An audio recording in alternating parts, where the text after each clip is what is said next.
ولا تجعلوا الله عرضة لأيمانكم أن تبروا وتتقوا وتصلحوا بين الناس والله سميع عليم لا يؤاخذكم الله باللغو في أيمانكم ولكن يؤاخذكم بما كسبت قلوبكم والله غفور حليم۔ اور اللہ تعالیٰ کو اپنی قسموں کا نشانہ نہ بناؤ کہ بھلائی اور پرہیزگاری اور لوگوں کے درمیان کی اصلاح کو چھوڑ بیٹھو، اور اللہ تعالیٰ سننے والے جاننے والے ہیں۔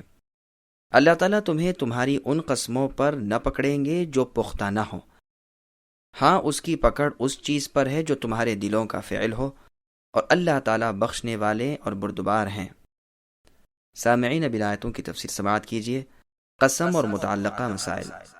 اللہ تعالیٰ فرماتے ہیں کہ نیکی اور صلہ رحمی کے چھوڑنے کے لیے اللہ کی قسموں کو نشانہ نہ بناؤ، جیسے اور جگہ ہے وَلَا يَأْتَلِ أُولُو الْفَضْلِ مِنْكُمْ وَالسَّعَةِ الآیات، یعنی وہ لوگ جو اے مسلمانوں تم میں کشادہ حال اور فارغ البال ہیں، وہ قرابت داروں، مسکینوں اور اللہ کی راہ میں ہجرت کرنے والوں کو کچھ نہ دینے پر قسمیں نہ کھا بیٹھیں۔ انہیں چاہیے کہ معاف کرنے اور درگزر کرنے کی عادت ڈالیں۔ کیا تمہاری اپنی خواہش نہیں کہ اللہ تمہیں بخشے؟ ایسی قسم اگر کوئی کھا بیٹھے تو اسے چاہیے کہ اسے توڑ دے اور کفارہ ادا کر دے۔ صحیح بخاری میں ہے کہ ہم پیچھے آنے والے ہیں لیکن قیامت کے دن سب سے آگے بڑھنے والے ہیں۔ فرماتے ہیں کہ تم میں سے کوئی ایسی قسم کھا لے اور کفارہ ادا نہ کرے اور اس پر اڑا رہے، وہ بڑا گنہگار ہے۔ یہ حدیث اور بھی بہت سی سندوں سے بہت سی کتابوں میں مروی ہے۔ عبداللہ بن عباس رضی اللہ عنہما بھی اس آیت کی تفسیر میں یہی فرماتے ہیں۔ مسروق رحمہ اللہ وغیرہ اور بہت سے مفسرین سے بھی یہی مروی ہے۔ ان جمہور کے اس قول کی تائید اس حدیث سے بھی ہوتی ہے کہ رسول اللہ صلی اللہ علیہ وسلم فرماتے ہیں، اللہ کی قسم انشاءاللہ میں اگر کوئی قسم کھا بیٹھوں گا اور اس کے توڑنے میں مجھے بھلائی نظر آئے گی تو میں قطعاً اسے توڑ دوں گا اور اس قسم کا کفارہ ادا کروں گا۔ صحیح بخاری اور مسلم وغیرہ کی روایت میں ہے، رسول اللہ نے ایک مرتبہ عبد الرحمن بن سمرہ رضی اللہ عنہ سے فرمایا، اے عبد الرحمن، سرداری، امارت اور امامت کی طلب نہ کر، اگر بغیر مانگے تو دیا جائے گا تو اللہ کی جانب سے تیری مدد کی جائے گی، اور اگر تو نے آپ مانگ لی تو تجھے اس کی طرف سونپ دیا جائے گا۔ تو اگر کوئی قسم کھا لے اور اس کے خلاف میں بھلائی دیکھے تو اپنی قسم کا کفارہ دے دے اور اس نیک کام کو کر لے۔ صحیح مسلم میں حدیث ہے کہ جو شخص کوئی قسم کھا لے پھر اس کے سوا خوبی نظر آئے تو اسے چاہیے کہ اس خوبی والے کام کو کر لے اور اپنی اس قسم کو توڑ دے اور اس کا کفارہ دے دے۔ مسند احمد کی ایک روایت میں ہے کہ اس کا چھوڑ دینا ہی اس کا کفارہ ہے۔ ابو داؤد میں ہے، نظر اور قسم اس چیز میں نہیں جو انسان کی ملکیت میں نہ ہو اور نہ اللہ تعالیٰ کی نافرمانی میں ہی ہے، اور نہ رشتوں ناتوں کو توڑتی ہیں۔ جو شخص کوئی قسم کھا لے اور نیکی اس کے کرنے میں نہ ہو تو وہ قسم کو چھوڑ دے اور نیکی کا کام کر لے، اس قسم کو چھوڑ دینا ہی اس کا کفارہ ہے۔ امام ابو داؤد رحمہ اللہ فرماتے ہیں کہ تمام صحیح احادیث میں لفظ ہیں کہ اپنی ایسی قسم کا کفارہ دے۔ ابن عباس رضی اللہ عنہما نیز سعید بن المسیب، مسروق اور شعبی رحمہم اللہ بھی اس کے قائل ہیں کہ ایسے شخص کے ذمہ کفارہ نہیں۔ پھر آگے اللہ فرماتے ہیں، جو قسمیں تمہارے منہ سے بغیر قصد اور ارادے کے عادتاً نکل جائیں ان پر پکڑ نہیں۔ بخاری اور مسلم کی حدیث میں ہے کہ جو شخص لات اور عزا نامی بتوں کی قسم کھا بیٹھے وہ لا الہ الا اللہ پڑھ لے۔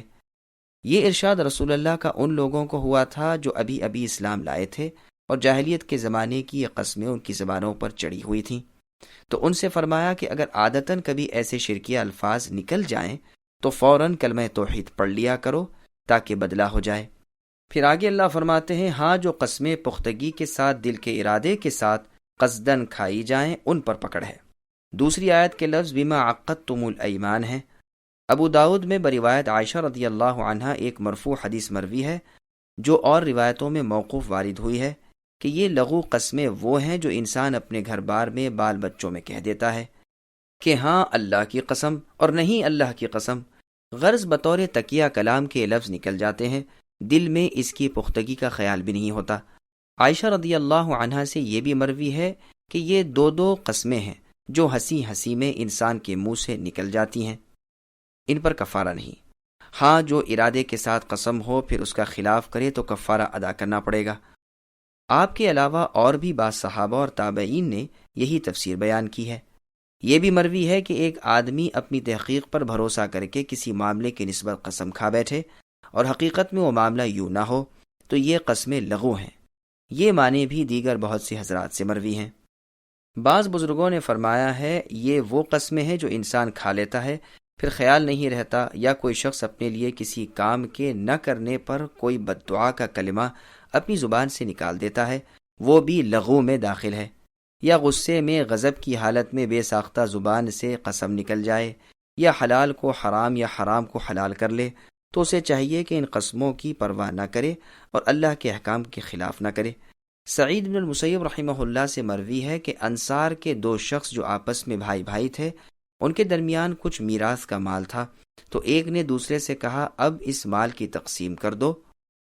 دوسرے نے کہا اگر اب تو نے تقسیم کرنے کی کہی تو میرا تمام مال کعبے کا خزانہ ہے۔ عمر رضی اللہ عنہ نے یہ واقعہ سن کر فرمایا کہ کعبہ ایسے مال سے غنی یعنی بے نیاز ہے، اپنی قسم کا کفارہ دو اور اپنے بھائی سے بول چال شروع کرو۔ میں نے رسول اللہ صلی اللہ علیہ وسلم سے سنا ہے کہ اللہ تعالیٰ کی نافرمانی رشتے ناتوں کے کاٹنے میں ہے، اور جس چیز کی ملکیت نہ ہو اس میں نہ قسم ہے نہ نظر کا ماننا۔ یہ روایت ابو داؤد کی ہے۔ پھر آگے اللہ فرماتے ہیں تمہارے دل جو کریں اس پر گرفت ہے، یعنی اپنے جھوٹ کا علم ہو اور پھر قسم کھائے، جیسے اور جگہ ہے وَلَٰكِن يُؤَاخِذُكُم بِمَا عَقَّدتُّمُ الْأَيْمَانَ، یعنی جو تم مضبوط اور تاکید والی قسم کھا لو، اللہ تعالیٰ اپنے بندوں کو بخشنے والے ہیں اور ان پر حلم و کرم کرنے والے ہیں۔ للذين يؤلون من نسائهم تربص 4 أشهر فإن فاءوا فإن الله غفور رحيم وإن عزموا الطلاق فإن الله سميع عليم۔ جو لوگ اپنی بیویوں سے قسمیں کھائیں ان کے لیے 4 مہینے کی مدت ہے، پس اگر وہ لوٹ آئیں تو اللہ تعالیٰ بھی بخشنے والے مہربان ہیں، اور اگر طلاق کا ہی قصد کر لیں تو اللہ تعالیٰ سننے والے جاننے والے ہیں۔ سامعین اب ان آیتوں کی تفسیر سماعت کیجیے۔ ایلا کی مدت اور اس کی تفصیل۔ ایلا کہتے ہیں قسم کو۔ اگر کوئی شخص اپنی بیوی سے مجامعت یعنی ہم بستری نہ کرنے کی ایک مدت تک کے لیے قسم کھا لے تو 2 صورتیں ہیں، یا تو وہ مدت 4 مہینے سے کم ہوگی یا زیادہ ہوگی۔ اگر کم ہو تو وہ مدت پوری کرے اور اس درمیان میں عورت بھی صبر کرے، اس سے مطالبہ اور سوال نہیں کر سکتی۔ پھر شوہر بیوی آپس میں ملے جلیں، جیسے کہ صحیح بخاری اور مسلم کی حدیث میں ہے کہ نبی صلی اللہ علیہ وسلم نے 1 ماہ کے لیے قسم کھا لی تھی اور 29 دن پورے الگ رہے، اور فرمایا مہینہ 29 دن کا بھی ہوتا ہے۔ اور اگر 4 مہینے سے زائد کی مدت کے لیے قسم کھائی ہو تو 4 ماہ کے بعد عورت کو حق حاصل ہے کہ وہ تقاضا اور مطالبہ کرے کہ یا تو خاوند میل ملاپ کر لے یا طلاق دے دے، اور حاکم اس خاوند کو ان 2 باتوں میں سے ایک کے کرنے پر مجبور کرے گا تاکہ عورت کو ضرر یعنی نقصان نہ پہنچے۔ یہی بیان یہاں ہو رہا ہے کہ جو لوگ اپنی بیویوں سے ایلا کریں یعنی ان سے مجامعت نہ کرنے کی قسم کھائیں، اس سے معلوم ہوا کہ یہ ایلا خاص ہے، بیویوں کے لیے، لونڈیوں کے لیے نہیں۔ یہی مذہب جمہور علماء کرام کا ہے۔ یہ لوگ 4 مہینے تک تو آزاد ہیں، اس کے بعد انہیں مجبور کیا جائے گا کہ یا تو وہ اپنی بیویوں سے میل ملاپ کر لیں یا طلاق دے دیں، یہ نہیں کہ اب بھی وہ اسی طرح چھوڑے رہیں۔ پھر اگر وہ لوٹ آئیں، یہ کنایا ہے جمع کرنے سے، تو اللہ تعالیٰ بھی بخش دیں گے، اور جو تقصیر عورت کے حق میں ان سے ہوئی ہے اسے اپنی مہربانی سے معاف فرما دیں گے۔ اس میں دلیل ہے ان علماء کی جو کہتے ہیں کہ اس صورت میں خاوند کے ذمے کوئی کفارہ نہیں۔ امام شافعی رحمہ اللہ کا بھی پہلا قول یہی ہے۔ اس کی تائید اس حدیث سے بھی ہوتی ہے جو اس سے پہلی آیت کی تفسیر میں گزر چکی کہ قسم کھانے والا اگر اپنی قسم کے توڑ ڈالنے میں نیکی دیکھتا ہو تو توڑ ڈالے، یہی اس کا کفارہ ہے۔ اور علماء کرام کی ایک دوسری جماعت کا یہ مذہب ہے کہ اس قسم کا کفارہ دینا پڑے گا۔ اس کی حدیثیں بھی گزشتہ آیت کی تفسیر میں گزر چکی ہیں، اور جمہور کا مذہب بھی یہی ہے، واللہ عالم۔ پھر آگے اللہ فرماتے ہیں کہ اگر 4 ماہ گزر جانے کے بعد وہ طلاق دینے کا قصد کریں، اس سے ثابت ہوتا ہے کہ 4 مہینے گزرتے ہی طلاق واقع نہیں ہوگی۔ جمہور متأخرین کا یہی مذہب ہے، گو ایک دوسری جماعت یہ بھی کہتی ہے کہ اگر جمع کیے بغیر 4 مہینے گزر گئے تو طلاق واقع ہو جائے گی۔ عمر، عثمان، علی ابن مسعود، ابن عباس، ابن عمر، زید ابن ثابت رضی اللہ عنہم اور بعض تابعین سے بھی یہی مروی ہے۔ لیکن یہ یاد رہے کہ راجح قول اور قرآن کریم کے الفاظ اور صحیح حدیث سے ثابت شدہ قول یہی ہے کہ طلاق واقع نہ ہوگی۔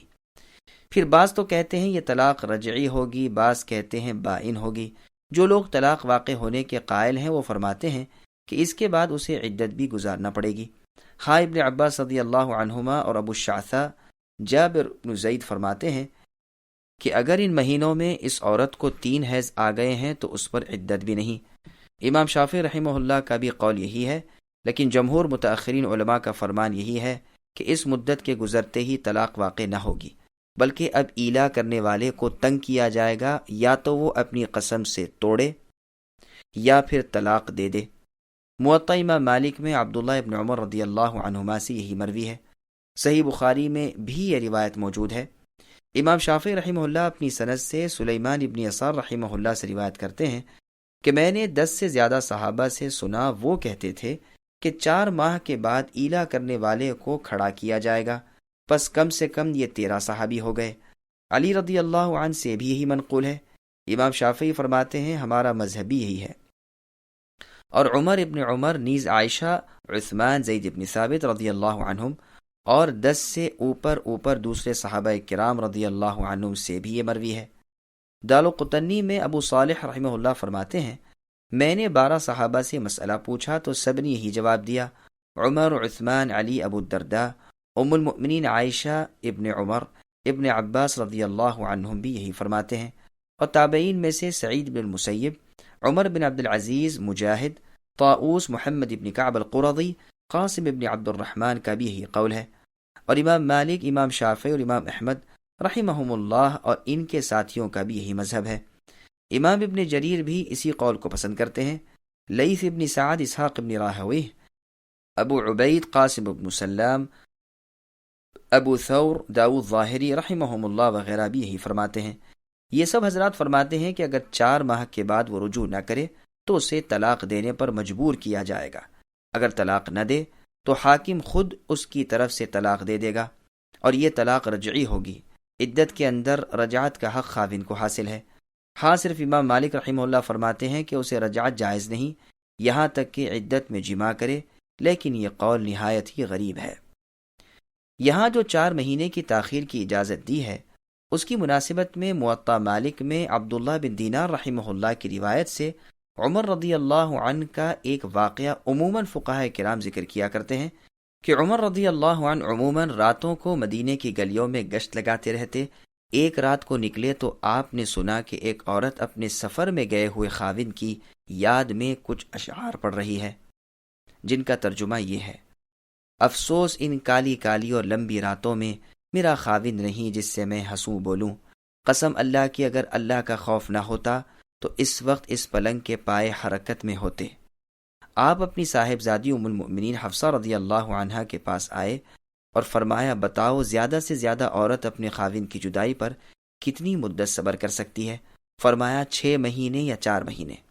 آپ نے فرمایا اب میں حکم جاری کر دوں گا کہ مسلمان مجاہد سفر میں اس سے زیادہ نہ ٹھہریں۔ بعض میں کچھ زیادتی بھی ہے اور اس کی بہت سی سندیں ہیں اور یہ واقعہ مشہور ہے، واللہ اعلم۔